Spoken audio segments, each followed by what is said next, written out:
Professora Xênia aqui com vocês, tá? Vamos continuar a nossa revisão de Química Orgânica e o que a gente viu então na aula anterior. Lembrem que na aula anterior a gente trabalhou com classificação de cadeias. Coloquei alguns exemplos para vocês e a gente classificou as cadeias como aberta ou fechada, normal ou ramificada, saturada ou insaturada e aí homogênea e heterogênea. Depois do critério de classificação de cadeias, o que a gente vai falar hoje? A gente vai começar a proposta para entender os grupos funcionais e em seguida as nomenclaturas das espécies que fazem parte de cada grupo funcional.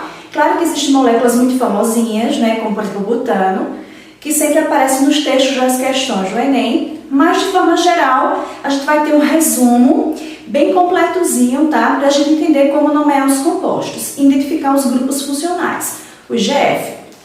E aqui eu coloquei para vocês, para vocês terem uma ideia, um esquema geral de nomenclatura. Porque de maneira geral vocês vão observar que todos os compostos, eles baseiam-se nesse esquema geral. Pelo menos quando a gente pensa na nomenclatura e o PAC.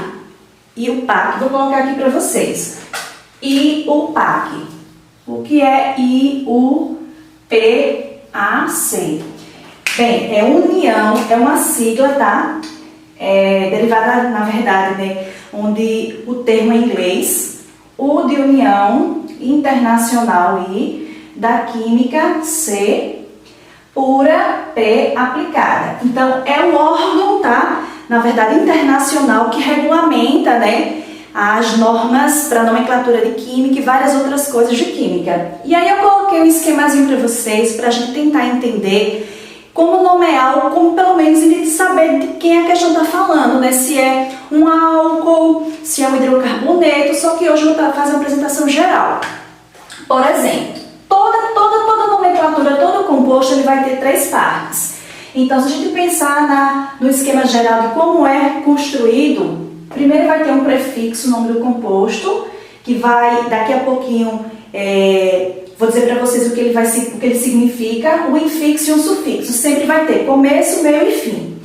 E aí eu vou colocar para vocês o que é o prefixo, o que é o infixo e o que é o sufixo, tá?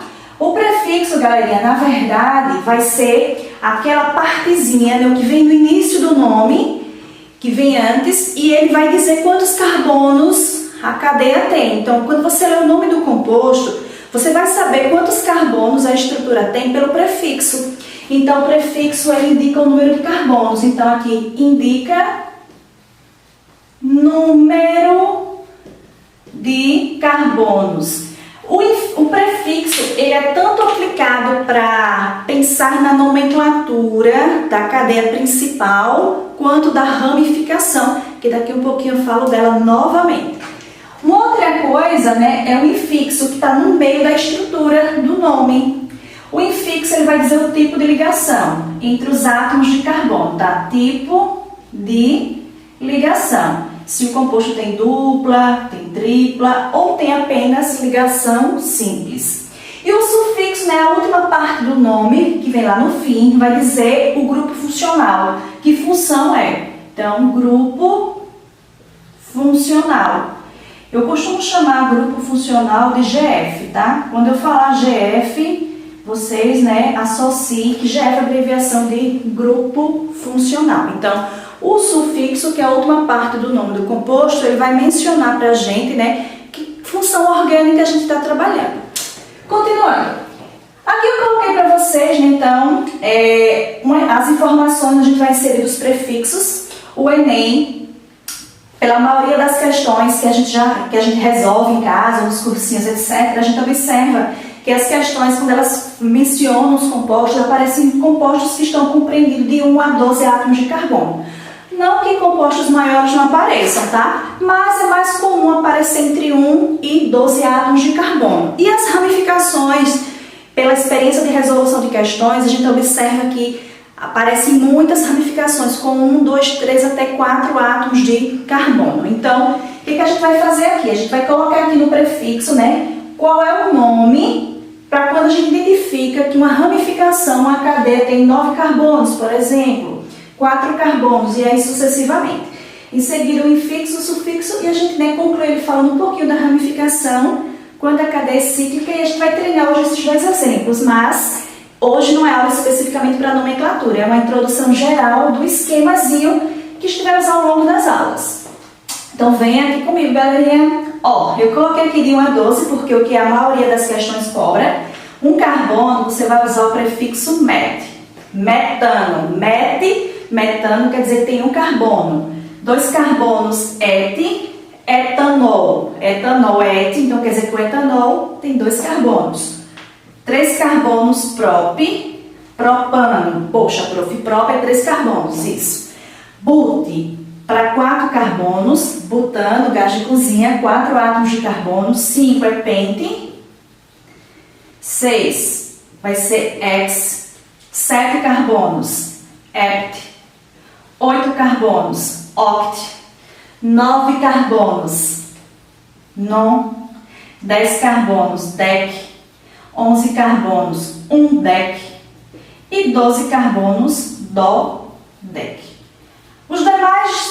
As demais cadeias com mais carbonos, né? Claro que a prática de resolução de questões faz com que você aprenda os prefixos de mais carbonos, mas necessariamente com esses dois a gente consegue responder praticamente todas as questões quando ele pensa em nomear cadeias. Depois que a gente sabe que os prefixos vão indicar quantos carbonos a cadeia tem, a gente vai para o infixo que eu tinha colocado aqui. Qual é o tipo de ligação? Ó, se o carbono na cadeia, ele só tem, né, ao longo da cadeia principal, só tem carbono com ligação simples, que é um carbono saturado, a gente vai usar an. Então, butano, an, porque ao longo da cadeia só tem ligação simples entre os átomos de carbono. Caso o teu carbono tenha uma ligação dupla, para mencionar dupla entre os carbonos, a gente usa en, pensando na nomenclatura IUPAC. E finalizando, se o teu carbono tiver uma ligação tripla, a gente usa in. Então, propino. Vai ter uma cadeia propino, prop, 3 carbonos, in, uma ligação tripla. Prof, oi, pode ter mais de uma dupla? Pode. Daqui a pouco, né, nas próximas aulas, a gente vai colocando os exemplos e a gente vai colocando a nomenclatura, né, inserindo, justamente identificando quantas duplas a cadeia tem. Pode ter uma dupla e uma tripla? Pode também. Nesse caso, você vai ter que mencionar o en para dupla e o in para tripla e onde elas estão, a gente vai aprender. Pode ter 2 duplas? Pode. Então, assim, existem várias coisas que a gente vai revisar ainda, mas a aula de hoje é o esquema geral. E finalizando a estrutura da nomenclatura de forma geral, o sufixo que eu coloquei aqui, que ele vai ser para grupo funcional. Nesse caso, como a gente só vai fazer 2 exemplos, eu vou colocar para vocês como os exemplos são hidrocarbonetos. Eu costumo dizer que o hidrocarboneto, ele é a função mãe, ou seja, é a primeira função que todo mundo estuda, é a mais comentada nas provas. Claro que existem outros grupos funcionais, como ácido carboxílico, álcool, ésteres, mas ele é muito famosinho mesmo. Então, a gente vai nomear esses 2 compostos. Para isso, como o tema dos exemplos são hidrocarbonetos, o sufixo que vai dizer que é um hidrocarboneto é a letra O. Todo o hidrocarboneto termina em O. Só que, claro, que na aula de hidrocarboneto eu vou focar novamente isso aí, tá, galerinha? Então, eu vou colocar aqui, a gente vai sempre no fim do nome do nosso hidrocarboneto colocar Ozinho. Então, butano, no. Ele termina em O porque é um hidrocarboneto, tá? E aí, vem aqui comigo. As cadeias, essa já que eu não coloquei ramificação, porque o objetivo não é trabalhar com vários exemplos para hidrocarbonetos hoje. É uma apresentação geral. Mas ramificação termina em il. Geralmente vocês vão perceber que as questões vão trabalhar com a terminação em il, mas pode ser ila também no feminino. Fiquem à vontade. Sonoramente, a gente está acostumado a observar mais as questões com il, mas nada impede a gente usar ila. Metil, metila. E quando a cadeia é cíclica, mas não é aromática, não tem um benzeno, a gente tem que colocar o nome ciclo antes para indicar que essa cadeia é fechada. Ciclobutano, ciclopropano. Então, a gente vai usar o termo, antes de tudo, ciclo, para dizer que ela é cíclica. As principais regras de nomenclatura são essas, só que a gente tem outras regrinhas que são específicas quando vamos trabalhar vários casos de hidrocarbonetos e de outras funções que que se destacam com átomos de oxigênio, com átomos de nitrogênio. Para a gente praticar um pouquinho desse resumo que eu coloquei aqui, coloquei esses dois exemplos. A primeira é uma cadeia aberta, a segunda é uma cadeia fechada, e só com ligação simples. Então, aqui não vai ter dificuldade para a gente colocar aqui o nome desse composto. Como eu não estou mencionando aí a ramificação, existe uma regrinha na hora de nomear o composto, pensando na proposta da ramificação, pensando na proposta da ligação dupla, mas aqui como não tem, então a gente numera de maneira contínua, sem nos preocupar com isso. E aí quando eu numerei, tem 4 carbonos. O que a gente colocou aqui, prof, nos prefixos? Ó, 4 carbonos eu vou usar but. Então, como tem 4 aqui, a gente coloca but. Em seguida, observe que entre os átomos de carbono só tem ligação simples, que é o infixo. Ligação simples entre os átomos de carbono an. Então, butan.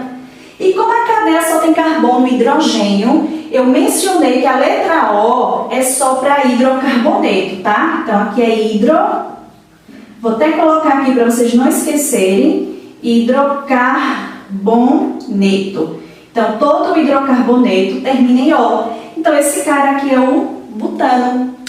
O de baixo tem 4 carbonos também. Tem ligações simples, mas a diferença é que é uma cadeia fechada. Não tem ramificação, porque ainda não estou trabalhando as regras pensando nas mais diversas propostas de cadeias, mas ela é cíclica, então aqui vai ser, tem que dizer que ela é cíclica. Então, esse aqui é o ciclobutano.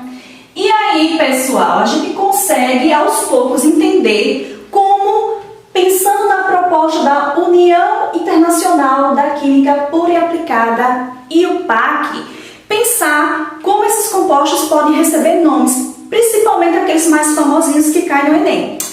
Amores, mais uma aula, terminamos hoje de Química Orgânica, né? Trabalhamos com esquema geral de nomenclatura. Em breve a gente vai dividir as funções e trabalhar com nomenclatura de hidrocarbonetos, nomenclatura de álcool, de ácido carboxílico, e aí sucessivamente. Mas esse esquema geral nos dá uma apresentação muito boa do que a gente vai utilizar no futuro, tá? Então, ó, curtam aqui o nosso vídeo, deixa o seu like, tá? Se você não deixou, deixa o seu like, não esquece. Se você ainda não fez a inscrição no nosso canal, tá? Faz aí a inscrição no nosso canal, ativa o sininho das notificações. Sempre a gente tá colocando, né, os vídeos para vocês, dando continuidade às nossas aulas. Qualquer dúvida, deixa aqui comentário abaixo, tá? Que eu vou respondendo para vocês. E beijos!